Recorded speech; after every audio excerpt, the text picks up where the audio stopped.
Assalamualaikum warahmatullahi wabarakatuh. Baiklah, saya Intra Madonna NIM 19016095. Di sini saya akan menjelaskan tentang semua materi yang dipelajari pada mata kuliah pengantar sosiolinguistik. Baiklah, materi pertama itu konsep linguistik dan sosiolinguistik. Yang pertama itu hakikat linguistik. Linguistik adalah disiplin ilmu yang mempelajari bahasa secara luas dan umum. Yang kedua itu sosiolinguistik sebagai kajian interdisipliner. Sosiolinguistik adalah interdisipliner kajian sosiologi dan linguistik. Linguistik yang merupakan ilmu yang menjadikan bahasa sebagai kajiannya. Di dalam hal ini memiliki peranan sosial karena bahasa dijadikan media dalam interaksi sosial. Kehidupan masyarakat merupakan aspek utama di dalam kajian ini. Yang ketiga itu sosiolinguistik sebagai linguistik terapan. Sosiolinguistik terapan mengkaji hubungan bahasa dengan faktor-faktor di luar bahasa untuk memecahkan masalah praktis yang terdapat di dalam masyarakat. Oleh karena itu, sosiolinguistik terapan berhubungan dengan berbagai ilmu. Salah satunya adalah ilmu sosiologi, sehingga melahirkan disiplin ilmu sosiologi. Materi kedua itu hubungan antara bahasa dan masyarakat. Hal pertama yang akan saya jelaskan yaitu bahasa dalam kajian linguistik dan sosiolinguistik. Setiap penggunaan bahasa pasti memiliki norma yang mengontrol tingkah laku dan pembicaraan. Dalam peristiwa komunikasi, penutur hendaknya memperhatikan fungsi bahasa sebagai sarana komunikasi.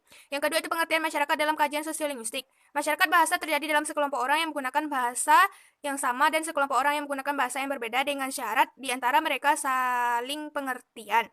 Untuk dapat disebut masyarakat bahasa adalah adanya perasaan di antara mereka menggunakan bahasa yang sama. Pada pokoknya, masyarakat bahasa itu terbentuk karena adanya saling pengertian, terutama karena adanya kebersamaan dalam kode-kode linguistik secara terinci dalam aspek-aspeknya yaitu bunyi, sintaksis, dan semantik. Yang ketiga itu hubungan antara bahasa dengan masyarakat. Hubungan antara bahasa dan masyarakat terjalin sangat erat. Hubungan antara keduanya sangat mengakar. Bahasa menjalankan berbagai fungsi dalam masyarakat dan masyarakat melakukan hal yang sama. Jika salah satu tidak ada, yang lain akan terpengaruh. Bahasa adalah alat utama untuk tujuan komunikasi, untuk membangun perdamaian dan ketertiban dalam masyarakat, untuk menunjukkan otoritas dan kekuasaan, dan untuk mencapai tujuan dan sasaran. Dan yang keempat itu sosiolinguistik dan sosiologi bahasa. Sosiolinguistik dan sosiologi bahasa adalah dua kajian yang hampir sama, karena keduanya membutuhkan bantuan pengaturan bahasa dan masyarakat. Sosiolinguistik mengkaji bahasa yang berkaitan dengan struktur sosial dan fungsi-fungsinya di dalam masyarakat. Sebaliknya, sosiologi bahasa mengkaji masyarakat melalui bahasa yang dimilikinya. Materi ketiga itu kontak bahasa dan dignosa. Yang pertama itu pengertian kontak bahasa.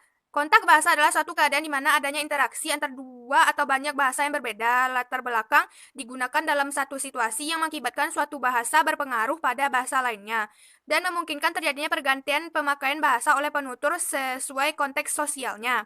Yang kedua itu kontak bahasa dan kebudayaan. Kontak bahasa berhubungan erat dengan terjadinya kegiatan sosial dalam masyarakat yang terbuka menerima hal baru. Kontak bahasa dapat terjadi karena pindahnya sebuah kelompok bahasa ke tempat lain. Hubungan budaya yang erat dan pendidikan. Peristiwa kebahasaan yang mungkin terjadi akibat adanya kontak bahasa adalah peristiwa bilingualisme, diglosia, alih kode, campur kode, interferensi, integrasi, konvergensi, dan pergeseran bahasa. Ketiga itu kontak bahasa, kontak kebudayaan, dan pengembangan identitas budaya. Setiap bahasa pada dasarnya merupakan simbol jati diri penuturnya. Begitu pula halnya dengan bahasa Indonesia juga merupakan simbol jati diri bangsa atau sebagai identitas nasional. Identitas nasional pada hakikatnya adalah kehidupan suatu bahasa dengan ciri khas yang berbeda dengan bangsa lainnya dalam kehidupannya. Keberagaman bahasa sebagai akibat dari beragamnya suku, ras, etnis merupakan identitas nasional suatu negara. Yang keempat itu kontak bahasa dan diglosia. Kontak bahasa adalah peristiwa penggunaan lebih dari satu bahasa dalam tempat waktu yang sama. Sedangkan diglosia adalah suatu situasi di mana terdapat pembagian fungsional atas variasi-variasi bahasa atau bahasa-bahasa yang ada di masyarakat. Faktor penyebab kontak bahasa adalah dua kelompok yang berpindah ke daerah yang tidak berpenghuni lalu menetap di sana. Berpindahnya satu kelompok ke kelompok yang lain dan hubungan budaya yang dekat serta pendidikan. 4. Akibat kontak bahasa. Khair dan Agustina menjelaskan ada 10 akibat dari kontak bahasa, yaitu yang pertama bilingualisme, yang kedua itu word borrowing, yang ketiga itu diglosia, yang keempat itu alih kode, yang kelima itu campur kode, yang keenam itu interferensi, yang ketujuh itu integrasi, dan yang kedelapan yaitu konvergensi dan pergeseran bahasa. Materi keempat yaitu kedewibahasaan. Yang pertama yaitu hakikat kedewibahasaan. Kedewibahasaan adalah pemakaian dua bahasa atau lebih oleh seorang penutur yang pemakaiannya dilakukan secara bergantian. Yang kedua itu keterkaitan kedewibahasaan dengan kontak bahasa. Pada masa sekarang ini, masyarakat tidak hanya mampu menguasai satu bahasa saja, sebab dengan kuatnya arus interaksi sosial budaya dengan bangsa lain, dimungkinkan adanya similasi budaya yang menyebabkan terjadinya kontak bahasa. Yang ketiga itu tingkat kedewibahasaan. Menurut Tarigan, tingkat kedewibahasaan terbagi dua, yaitu yang pertama berdasarkan hipotesis ambang. yang terdiri atas yang pertama kedewibahasaan subtraktif, yaitu menghilangkan atau mengembangkan kecakapan yang terbatas saja pada bahasa pertama. Mungkin saja mengakibatkan defisiensi kognitif pada bahasa kedua. Yang kedua itu kedewibahasaan aditif, yaitu wadah bahasa pertama dan pembelajaran bahasa kedua sehingga kognitifnya jelas. Yang kedua itu berdasarkan tahapan usia pemerolehannya. Yang terdiri atas yang pertama kedewibahasaan masa kecil, kedewibahasaan yang diperoleh pada masa kecil. Yang kedua itu kedewibahasaan masa kanak-kanak, itu kedewibahasaan yang diperoleh pada masa kanak-kanak. Yang ketiga itu kedewibahasaan masa remaja, yaitu kedewibahasaan yang diperoleh pada masa remaja. Dan yang ketiga itu kedewibahasaan dewasa, yaitu kedewibahasaan yang diperoleh setelah usia belasan tahun. Yang keempat itu pengukuran kedewibahasaan. Mackay mengemukakan 4 pengukuran kedewibahasaan. Yang pertama itu aspek tingkat. Dapat dilakukan dengan mengamati kemampuan unsur bahasa seperti fonologi, morfologi, sintaksis, leksikon, serta ragam bahasa. Yang kedua itu aspek fungsi. Dapat dilakukan melalui pemakaian dua bahasa yang dimiliki sesuai dengan kepentingan. Yang ketiga itu aspek pergantian. Pertukaran terhadap seberapa jauh pemakaian bahasa mampu bergantian dari suatu bahasa ke bahasa lain. Dan yang terakhir itu aspek interferensi, itu pertukaran akibat kesalahan berbahasa. Yang kelima, efek kedewibahasaan. Efek kedewibahasaan terhadap individu adalah bidang kognitif, penampilan kognitif, dan penampilan akademis. Sedangkan efek kedewibahasaan terhadap pemroleh bahasa adalah model pendidikan yang mengarah pada asimilasi bahasa dan budaya, dan model pendidikan yang mengarah pada diferensiasi budaya. 5. Interferensi dan integrasi bahasa. Yang pertama itu pengertian interferensi. Interferensi bahasa adalah suatu keadaan saat pengguna bahasa mengambil unsur atau fitur dari sumber bahasa untuk digunakan sebagai pelengkap dalam penggunaan bahasa kedua. Proses ini dianggap sebagai hal yang negatif dalam perspektif kemurnian bahasa, karena dapat mengganggu atau merusak tatanan bahasa yang sedang digunakan dan penuturan. Yang kedua yaitu tataran interferensi. Jendra mengemukakan 4 tataran interferensi, yaitu yang pertama interferensi ditinjau dari asal-usul serapan, yang kedua interferensi ditinjau dari arah unsur serapan, dan yang ketiga itu interferensi ditinjau dari segi pelaku, dan yang keempat itu interferensi ditinjau dari segi bidang. Huda juga mengemukakan 4 jenis interferensi, yaitu yang pertama, mentransfer unsur suatu bahasa ke dalam bahasa yang lain. Yang kedua itu adanya perubahan fungsi dan kategori yang disebabkan oleh adanya pemindahan. Yang ketiga itu penerapan unsur-unsur bahasa kedua yang berbeda dengan bahasa pertama. Dan yang keempat itu kurangnya perhatian struktur-struktur bahasa kedua mengingat ada tidaknya ekuivalensi dalam bahasa pertama. Yang ketiga itu interferensi bahasa dalam pandangan psikologi behavioral. Interferensi bahasa dalam pandangan psikologi behavioral mengacu pada kebiasaan dan pengetahuan verbal dan ingatan sebagai hasil mempelajari suatu respon baru terhadap stimulus yang sama yang menyebabkan asosiasi. Yang keempat itu interferensi bahasa dalam pandangan psikologi metalis. Interferensi bahasa dalam pandangan psikologi metalis mengacu pada struktur dan cara kesadaran lahiriah pada seseorang anak untuk belajar suatu bahasa. Dan yang kelima itu integrasi bahasa. Integrasi adalah hasil dari sebuah interferensi. Dengan kata lain, integrasi merupakan sebuah proses peminjaman unsur bahasa. Materi ke-6 yaitu implementasi interferensi dan integrasi. Yang pertama yaitu implementasi interferensi bahasa. Ada 4 bentuk implementasi, yaitu yang pertama interferensi dalam bidang fonologi. Jika penutur bahasa Jawa mengucapkan kata-kata berupa nama tempat yang berawalan bunyi B, D, G, dan J, misalnya pada kata Bandung, Deli, Gombong, dan Jambi, seringkali orang Jawa mengucapkan Bandung, Deli, Gombong, dan Jambi. Yang kedua, interferensi dalam bidang morfologi. Interferensi pada bidang morfologi terjadi dalam pembentukan kata dengan menyerap afiks bahasa lain, misalnya kata kepukul dan ketabrak.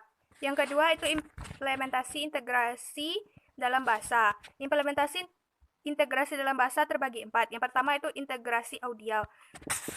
Integrasi audial merupakan bentuk integrasi yang terjadi melalui persepsi pendengar. Dengan kata lain, mulanya pelafal atau pemakai bahasa mendengar bahasa dari penutur aslinya, kemudian mencoba untuk menghafalkannya sesuai dengan apa yang ia dengar. Yang kedua itu integrasi visual. Integrasi visual merupakan bentuk integrasi yang berasal dari bentuk tulisan dalam bahasa asli yang kemudian diubah menurut aturan bahasa penerima. Aturan pengubahan tersebut dalam bahasa Indonesia dapat ditemukan dalam buku panduan umum ejaan bahasa Indonesia. Yang ketiga itu integrasi penerjemah langsung. Integrasi penerjemah langsung merupakan integrasi dengan menjajarkan kata yang sepadan antara bahasa asing dengan bahasa Indonesia. Dan yang keempat itu integrasi penerjemah konsep. Integrasi ini dilakukan dengan mengkaji konsep kata asing, kemudian dicarikan konsep tersebut dalam bahasa Indonesia. Materi ketujuh yaitu variasi bahasa. Yang pertama, konsep dasar tentang variasi, ragam, lagam, laras, dan bahasa. Variasi adalah penampakan dari sifat tertentu yang menyebabkan satu organisme berbeda dengan organisme lain dalam satu jenis. Sedangkan ragam adalah varian dari suatu organisme tertentu. Lagam itu sendiri adalah adat atau kebiasaan. Dan laras adalah suatu kesesuaian antara bahasa dengan pemakainya. Serta bahasa adalah kemampuan yang dimiliki manusia untuk berkomunikasi dengan manusia lain menggunakan tanda, misalnya kata atau gerak. Yang kedua, sumber pencetus variasi bahasa. Variasi bahasa disebabkan oleh adanya kegiatan interaksi sosial yang dilakukan oleh masyarakat atau kelompok yang sangat beragam dan dikarenakan oleh penuturnya yang tidak homogen. Setiap kegiatan memerlukan atau menyebabkan terjadinya keberagaman bahasa. Keberagaman ini akan semakin bertambah kalau bahasa tersebut digunakan oleh penutur yang sangat banyak, serta dalam wilayah yang sangat luas. Ketiga, kajian tentang variasi bahasa dalam linguistik umum dan interdisipliner keilmuan lainnya. Menurut Nababan, ada 4 variasi dalam kajian bahasa. Yang pertama itu kajian variasi dalam linguistik umum. Dalam kajian ini, variasi dalam bahasa dikaji menjadi 2 bagian. Yang pertama yaitu variasi internal. Variasi ini adalah variasi bahasa yang disebabkan oleh faktor-faktor dalam bahasa itu sendiri. Yang kedua itu variasi eksternal. Variasi ini adalah variasi yang berhubungan dengan faktor-faktor di luar sistem bahasa itu sendiri. Kedua, kajian histori komparatif. Yang dikaji dalam kajian histori komparatif adalah materi yang sama tetapi dengan tujuan yang berbeda dan oleh karena itu dengan metode yang berbeda. Dan yang ketiga, kajian dialektologi. Dalam pemetaan variasi dialek dari bahasa yang digunakan konsep Ilcagios, yaitu garis yang menghubungkan dua tempat yang menunjukkan ciri atau unsur yang berbeda. Dan yang keempat yaitu kajian sosiolinguistik. Kajian sosiolinguistik adalah penggunaan bahasa dalam hal ini. Kajian sosiolinguistik mencakup sosiolek dan fungsiolek. Dapat dikatakan bahwa variasi bahasa yang timbul akibat dari penggunaan bahasa. Yang keempat, pengklasifikasian variasi bahasa. Pengklasifikasian variasi bahasa terbagi dua. Yang pertama yaitu variasi bahasa dari segi penutur. Variasi bahasa dari segi penutur terdiri atas yang pertama idiolek. Idiolek adalah variasi bahasa yang bersifat perorangan. Kedua, dialek. Dialek adalah variasi bahasa dari sekelompok penutur yang jumlahnya relatif, yang berada pada satu tempat, wilayah, atau area tertentu. Yang ketiga itu kronolog, adalah variasi bahasa yang digunakan oleh sekelompok sosial pada masa tertentu. Yang keempat yaitu sosiolek, adalah variasi bahasa yang berkenaan dengan status, golongan, dan kelas sosial penuturnya. Yang kedua yaitu variasi bahasa berdasarkan usia. Variasi bahasa yang digunakan berdasarkan usia, misalnya, variasi bahasa anak-anak akan berbeda dengan variasi bahasa remaja atau orang dewasa. Kata bobo merupakan variasi bahasa anak-anak untuk menyatakan aktivitas tidur. Yang ketiga, variasi bahasa berdasarkan pendidikan. Variasi bahasa ini merupakan variasi bahasa yang terkait dengan tingkat pendidikan si pengguna bahasa. Dan yang keempat itu variasi bahasa berdasarkan jenis kelamin. Variasi yang digunakan wanita akan berbeda dengan variasi bahasa yang digunakan oleh pria. Variasi bahasa wanita umumnya lebih lembut dibandingkan laki-laki. Variasi bahasa berdasarkan jenis kelamin juga dapat dilihat dari kosakata yang diproduksi. Materi ke-8 yaitu implikasi variasi bahasa dan ragam bahasa di dalam pembelajaran bahasa Indonesia. Yang pertama itu implikasi variasi bahasa dalam pembelajaran bahasa Indonesia. Implikasi variasi bahasa dalam pembelajaran bahasa Indonesia terbagi tiga. Yang pertama yaitu variasi bahasa dari segi pemakaiannya. Variasi bahasa dari segi pemakaiannya disebut fungsiolek. Variasi ini menyangkut bahasa ini digunakan untuk apa. Dalam pembelajaran bahasa Indonesia, bahasa digunakan untuk menyampaikan materi pembelajaran. Yang kedua itu variasi bahasa dari segi keformalannya. Variasi bahasa dari segi keformalan terbagi atas ragam bahasa baku, ragam bahasa resmi, ragam usaha, ragam santai, dan ragam akrab. Ketiga, variasi bahasa dari segi sarana. Variasi bahasa dari segi sarana terdiri atas ragam bahasa lisan dan ragam bahasa tulis. Dalam pembelajaran bahasa Indonesia, ragam bahasa lisan dan ragam tulis sangat diperlukan dalam pendidikan. Melalui ragam lisan ini, siswa bisa mengungkapkan materi pembelajaran dengan alat ucap, sedangkan ragam tulis digunakan untuk menghasilkan rangkaian huruf. Yang kedua, implikasi ragam bahasa dalam pembelajaran bahasa Indonesia. Implikasi ragam bahasa dalam pembelajaran bahasa Indonesia terbagi 4. Yang pertama itu ragam beku. Ragam beku adalah variasi bahasa yang paling formal digunakan dalam situasi hikmat. Yang kedua itu ragam resmi. Ragam resmi adalah variasi bahasa yang digunakan dalam pidato kenegaraan, acara resmi, buku pembelajaran, dan sebagainya. Yang ketiga, ragam santai. Ragam santai adalah variasi bahasa yang digunakan dalam situasi tidak resmi, untuk berbincang dengan keluarga atau teman karib. Dan yang keempat itu ragam akrab. Ragam akrab adalah variasi bahasa yang digunakan oleh penutur yang memiliki hubungan akrab antara satu sama lain. Yang ketiga, implikasi sumber pencetus variasi bahasa dalam pembelajaran bahasa Indonesia. Variasi bahasa disebabkan oleh adanya interaksi sosial yang dilakukan oleh guru dan siswa. Setiap kegiatan memerlukan atau menyebabkan terjadinya keberagaman bahasa. Keberagaman ini akan semakin bertambah kalau bahasa tersebut digunakan oleh penutur yang sangat banyak, serta di dalam wilayah yang luas. Dan yang keempat, implikasi kajian tentang variasi bahasa dalam pembelajaran bahasa Indonesia. Dalam pembelajaran bahasa Indonesia, terdapat kajian linguistik umum yang menjelaskan tentang pemakaian bahasa yang terjadi karena interaksi sosial antar penggunanya Dan juga terdapat kajian sosiolinguistik yang menjelaskan tentang penggunaan bahasa yang terjadi karena adanya interaksi sosial dan hubungan yang terjadi antar masyarakat. Materi ke-9 yaitu sikap bahasa, pemilihan bahasa, dan pembakuan bahasa. Yang pertama itu sikap bahasa. Sikap bahasa adalah posisi mental atau perasaan terhadap bahasa sendiri atau bahasa orang lain. Menurut Lambert, sikap itu terdiri atas 3 komponen. Yang pertama itu komponen kognitif, yang kedua komponen afektif, dan yang ketiga itu komponen konatif. Anderson membagi sikap atas 2 macam. Yang pertama itu sikap kebahasaan dan sikap non-kebahasaan. Garvin dan Mathiot merumuskan 3 ciri sikap bahasa. Yang pertama itu kesetiaan bahasa, yang kedua itu kebanggaan bahasa, dan yang ketiga itu kesadaran adanya norma bahasa. Yang kedua itu pemilihan bahasa. Pemilihan bahasa menurut Fasol adalah memilih sebuah bahasa secara keseluruhan dalam suatu komunikasi. Terdapat beberapa faktor yang mempengaruhi pemilihan bahasa, antara lain yang pertama, kemampuan penutur, yang kedua itu kemampuan pendengar, yang ketiga itu umur, yang keempat itu status sosial, yang kelima itu derajat hubungan, yang keenam itu hubungan etnis, dan yang ketujuh itu tekanan dari luar. Dan yang kedelapan yaitu tempat. Yang ketiga, pembakuan bahasa. Bahasa baku atau lebih dikenal dengan ragam bahasa baku dan bahasa non-baku merupakan bagian dari variasi bahasa. Bahasa baku adalah salah satu variasi bahasa dari sekian banyak bahasa yang diangkat dan disepakati sebagai ragam bahasa yang akan dijadikan tolak ukur sebagai bahasa yang baik dan benar dalam komunikasi yang bersifat resmi, baik secara lisan maupun tulisan. Keputusan untuk memilih dan mengangkat salah satu ragam bahasa baik regional maupun sosial merupakan keputusan yang bersifat politis, sosial, dan linguistik. Materi selanjutnya yaitu sikap bahasa, pemilihan bahasa, dan pembakuan bahasa lanjutan. Yang pertama itu struktur linguistik bahasa baku. Bahasa adalah kunci pokok bagi kehidupan manusia di atas dunia ini, karena dengan bahasa orang bisa berinteraksi dengan sesamanya, dan bahasa merupakan sumber daya bagi kehidupan bermasyarakat. Bahasa baku sendiri memiliki tata bahasa yang baik, kosakata, dan ejaan yang benar. Yang pertama itu tata bahasa. Dalam penggunaan kalimat, bahasa baku memiliki syarat gramatikal. Seorang pengguna bahasa baku harus bisa menggunakan kalimat yang tepat dan dapat mengenali kalimat-kalimat gramatikal yang dihasilkan oleh orang lain. Yang kedua itu kosakata. Bahasa baku memiliki kosakata bahasa yang benar. Seorang pengguna bahasa baku harus bisa membedakan mana kosakata yang baku dan non-baku. Dan yang ketiga itu ejaan. Pengguna bahasa baku harus bisa menggunakan macam-macam tanda lisan maupun kedua yaitu perencanaan dan pembakuan bahasa Indonesia sebagai bahasa nasional. Dalam pembakuan bahasa Indonesia, pemerintah menetapkan kaidah ejaan, kosakata, dan tata bahasa serta peristilahan. Langkah yang ditempuh dalam pembakuan bahasa Indonesia itu seleksi dan identifikasi, kodifikasi, elaborasi, dan ekseptansi. Dan materi terakhir yaitu pendayagunaan sosiolinguistik dalam pembelajaran bahasa. Yang pertama yaitu pendayagunaan sosiolinguistik dalam metode pembelajaran bahasa beraliran behavioristik. Yang pertama itu latar belakang perkembangan metode audiolingual. Metode audiolingual merupakan sebuah metode yang sudah berkembang selama Perang Dunia II berlangsung. Keikutsertaan Amerika dalam Perang Dunia II telah memberikan pengaruh yang signifikan terhadap pembelajaran bahasa Inggris di negara tersebut. Teori ini berdasarkan pada teori behavioristik yang dikembangkan oleh Skinner. Sebagaimana diketahui bahwa pembelajaran bahasa pada hakikatnya adalah masalah pembiasaan dan pembentukan kebiasaan. Dengan pola pikir bahwa dalam proses pembelajaran yang penting adalah stimulus dan respon yang dan adanya penguatan. Oleh sebab itu, dalam dunia pembelajaran bahasa, teori ini melahirkan pendekatan audiolingual yang banyak memberikan pengulangan. Mereka yakin jika belajar bahasa itu dilakukan dengan pengulangan, maka kompetensi berbahasa itu dapat diperoleh. Yang kedua itu landasan teori kebahasaan metode audiolingual. Charles Frisch dan Leonard Bloomfield adalah tokoh linguistik struktural di Amerika Serikat. Berikut diuraikan secara singkat 5 prinsip linguistik struktural. Yang pertama yaitu bahasa adalah ujaran, yang kedua itu bahasa adalah seperangkat kebiasaan, yang ketiga itu bahasa ajaran bahasa, yang keempat itu bahasa adalah apa yang diucapkan oleh penutur aslinya, bukan apa yang dianggap seharusnya dikatakan oleh penutur asli tersebut.